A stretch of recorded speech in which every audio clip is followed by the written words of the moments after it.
আমার বউ সাজনি একটু বেশি জগড়াটে।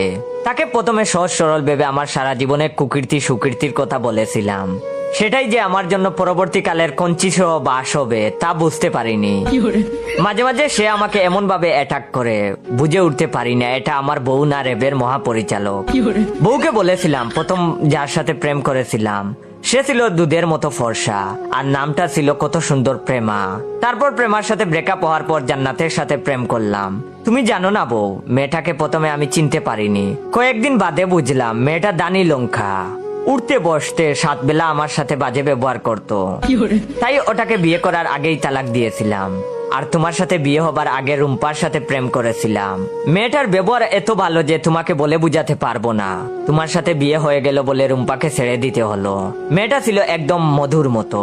আরো কয়েকটা প্রেমের কথা বলেছিলাম। এ জীবনে প্রেম তো আর কম করিনি।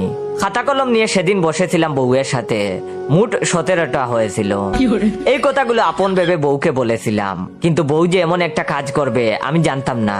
আমাকে প্রতিদিনের মতো সেদিনও বাজারের লিস্ট হাতে দিয়েছে, কিন্তু আমি লিস্ট পড়তে গিয়ে অবাক। প্রমা 1 কেজি, সুরাইয়া 100 গ্রাম, জান্নাত 500 গ্রাম, রুম্পা 250 গ্রাম আর ববি 20 টাকার। আমি লিস্টের নাম পড়েই বউকে ডাক দিলাম আর বললাম, বউ সকাল সকাল মদ কি বেশি খাইছো নাকি? উল্টাপাল্টা ভালোই তো লিখছো দেখছি। বউ তখন বলল, আমি ঠিকই লিখেছি। আমি তখন বললাম, তুমি কিভাবে ঠিক লিখছো? আমার প্রাক্তনদের নাম লিখছো কেন? বউ তখন বলল, আরে তুমি সেদিন বললে না প্রেমা দুধের মতো ছিল, তার মানে প্রেমার নাম আর দুধ একই কথা। আর সুরাইয়া বলে তোমার জীবনটা তেজপাতা বানাইয়া ফেলছিল, সেজন্য তেজপাতার জায়গায় সুরাইয়ার নাম লিখেছি, আর মরিচের জায়গায় জান্নাতের নাম, মধুর জায়গায় রুম্পার নাম। আর তুমি সেদিন বললা ববিরে দেখলে তোমার এলাচের কথা মনে পড়ে যায়, তাই এলাচের নামের জায়গায় ববির নাম। আমি তখন বললাম, তুমি যে আমারে এভাবে খুঁটা দিবা জানতাম না। তখন সে বলল, আমার কি দোষ বলো? বাজার করতে দিলেই তুমি ভুলে যাও, লিস্ট করে দিলে সেটা হারিয়ে ফেলো, তাই এটা তোমার শাস্তি। তখন আমি বললাম, তাই বলে এভাবে? তখন সে বলল, ও প্রেম করার সময় মনে ছিল না? তুমি করলে দোষ নাই, আর আমি বললেই দোষ। যত দোষ নন্দ ঘোষ।